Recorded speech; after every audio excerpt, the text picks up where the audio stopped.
Honorary President of YI, Seymour MEP.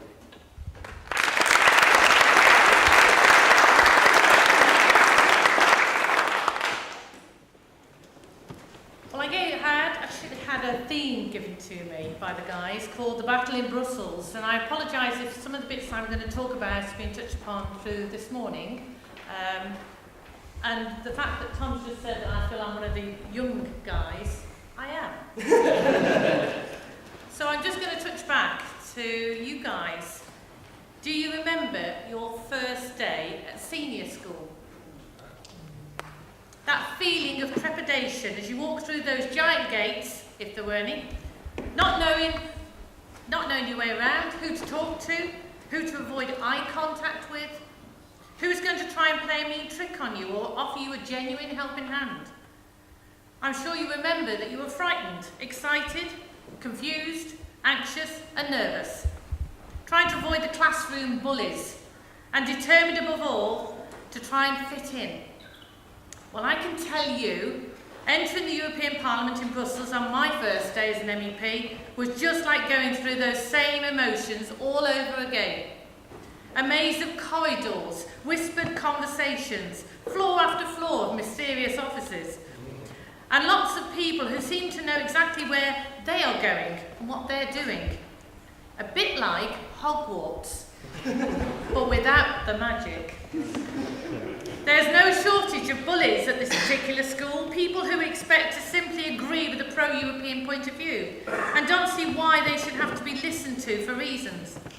There are the show-offs too, career politicians who become so in love with the sound of their own voices, immersed in the EU bureaucracy and cash rewards, that they've forgotten why they were there in the first place.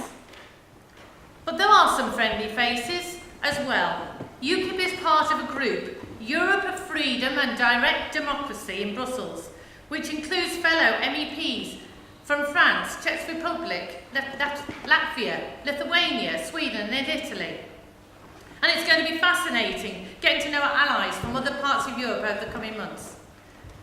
But I'm not really interested in being the most popular girl in school, in the school playground. UKIP has a job to do, a very important one.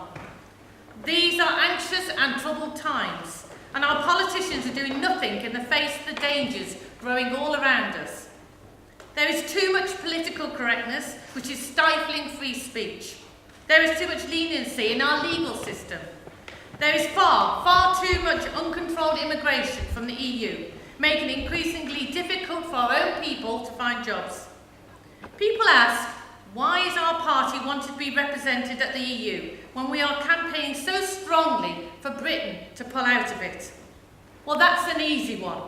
Until that triumphant day when the British people are given the opportunity to vote in this unbiased referendum, and it will come, believe me, it is crucial for us to have eyes and ears in Brussels and Strasbourg to see what is being imposed upon the UK.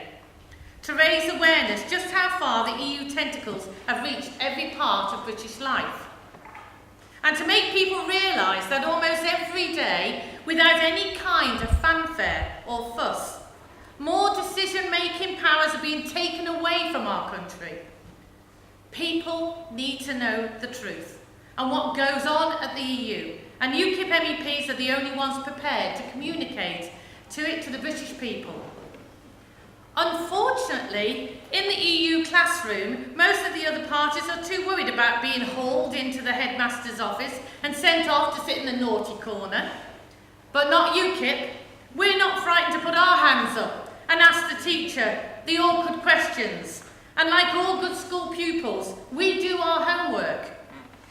Since officially taking office last month, I spent hours travelling between West Midlands, Brussels and Strasbourg. We still all find it unpalatable that after a few days in Brussels, at an enormous cost and expense, they move all the office paperwork of staff and MEPs to Strasbourg, and then the next week, back again. One thing is patently clear. The extent of the EU's interference in the British way of life is frankly astounding. They are trying to meddle in absolutely everything. Centuries of our hard-fought democracy way of life is being dismantled, piece by piece. by unelected European commissioners and their officials. They are acting as self-interest dictatorship, as other MEPs are just sitting back and letting them do it. This year's elections have proved that the public has had enough of the three old parties who cannot be trusted by their manifesto pledges. They simply make promises that never materialise. Electors see a corrupt government of MPs who spend more time fiddling their expenses and manipulating the truth that listening to the needs of the ordinary man and woman on the street is impossible. People who will only change the way they vote when they hear and see true, honest individuals stand up for their constituents, not themselves. I represent UKIP with integrity, honesty, straight talking, and a passion which comes from my determination to fight for what is best for the West Midlands and Britain. But back in Brussels, what are we to make of our current headmaster, the EU's newly elected Jean-Claude Juncker? He's a man who insists there's no such thing as European people, and yet he expects us all to unite behind a European flag, linking arms to the European anthem. It's sinister and frankly ridiculous. We do not recognise nor do we respect the EU flag and anthem. That's why UKIP MEPs turned our backs on the anthem when it was played. Beethoven, Ode to Joy. That's what it's called. I do not see much joy in Britain at the way Europe is constantly interfering in our affairs, stopping us from making our own laws and controlling our own borders. Voting in the European Parliament is equally undemocratic. There's no debate, no grown-up exchange of views of important issues, just a long list of proposals drawn up by a group of unelected commissioners, which are passed through as a pass of a button.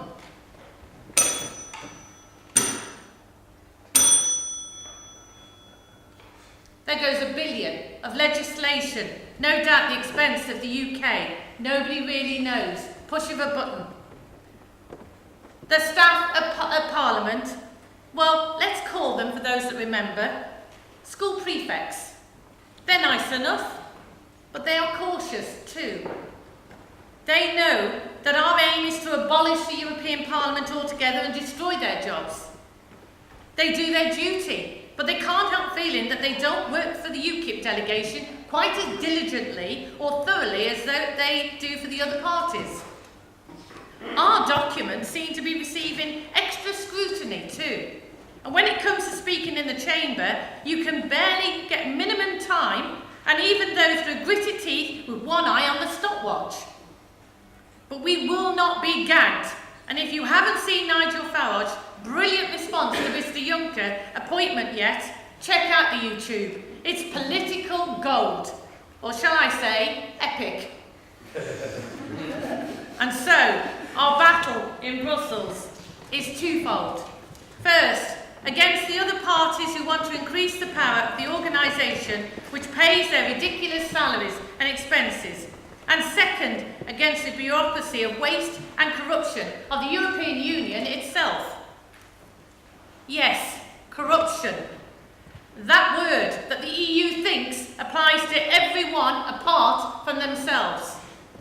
I find it laughable that the European Commission wants to investigate every institution but itself.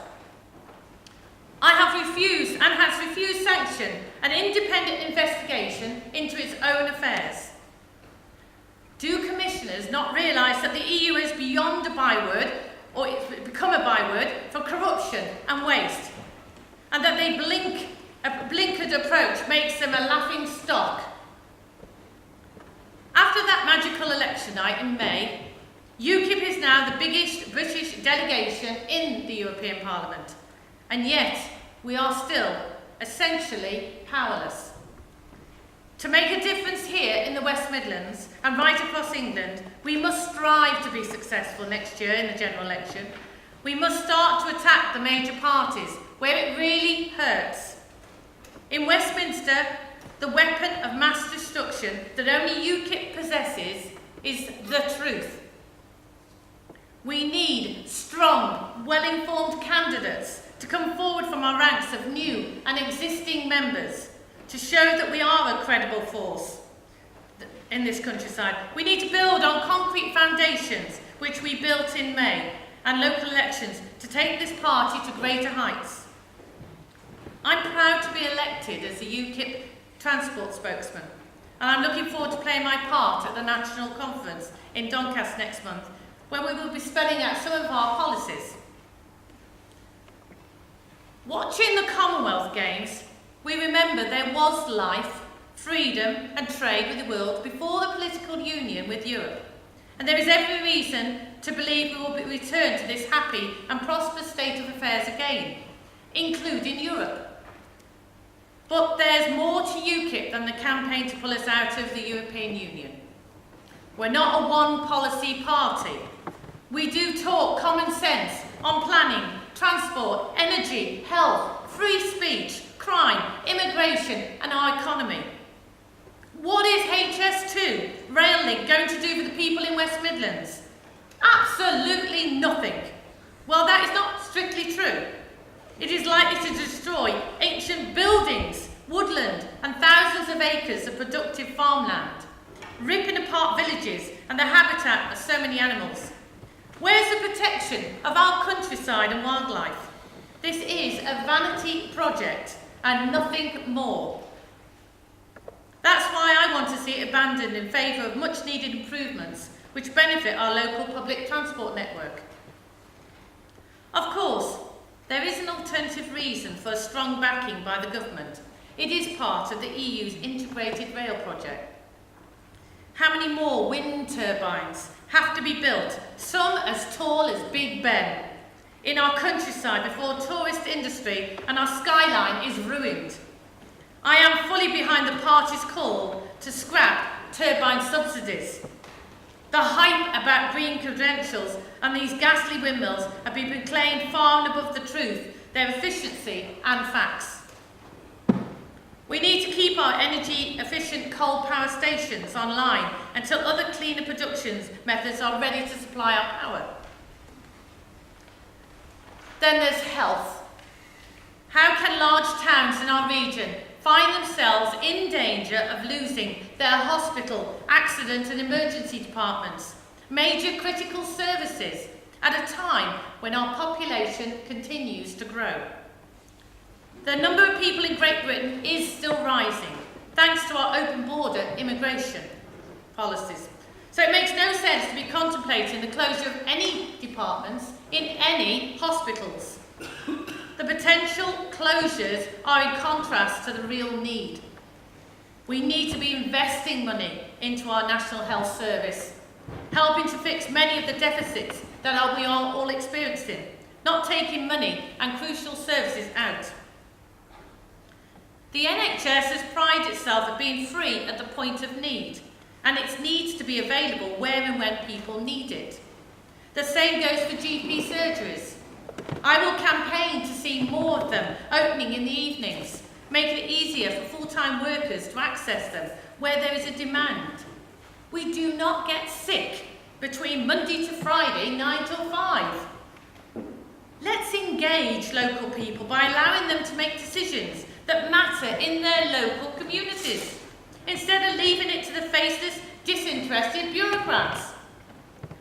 As we know, Britain is paying 55 million a day, and that's still escalating, for the privilege of being a member of the European Union Privileged Club. That's one hell of a heck of a school dinner bill. You are our future. This is your inheritance. They are spending it right now. Think what you would do for Britain with that money.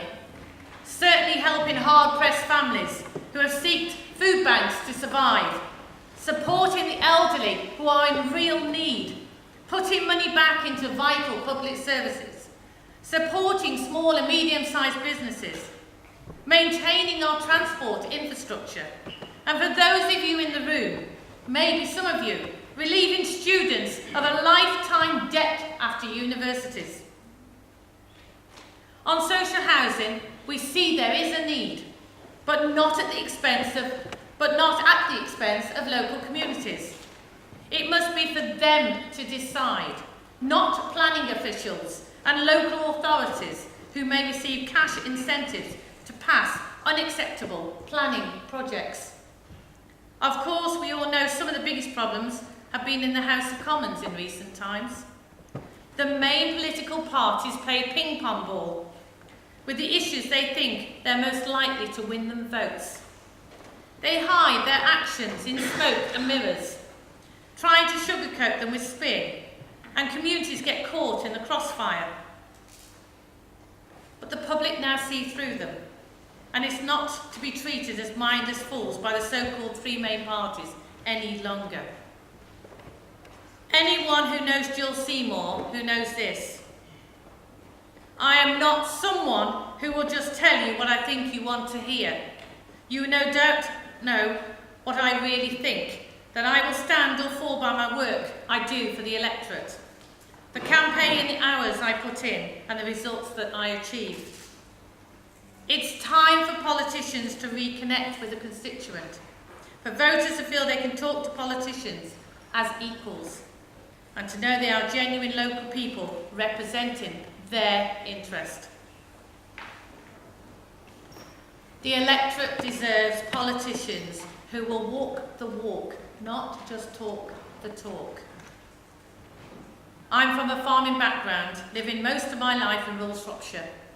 Over the years, I've seen community spirit in helping one another, a respect for the law and each other, a friendship, a trust and honesty. These values now drive my political career. I will never betray the trust the British people have bestowed upon me, nor will I detach from what really matters. I live in the real world. That is what sets UKIP apart from the tired old parties. You and I will see the so-called politicians on Monday bowing their heads and paying lip service to the memory of millions of men and women from the UK and Commonwealth who lost their lives fighting in the First World War. For the very freedoms these politicians are now giving away, piece by piece, to the EU in return for their pieces of silver. I pray that our UKIP People's Army will right the disgraceful wrong and return the honour to our past fallen heroes.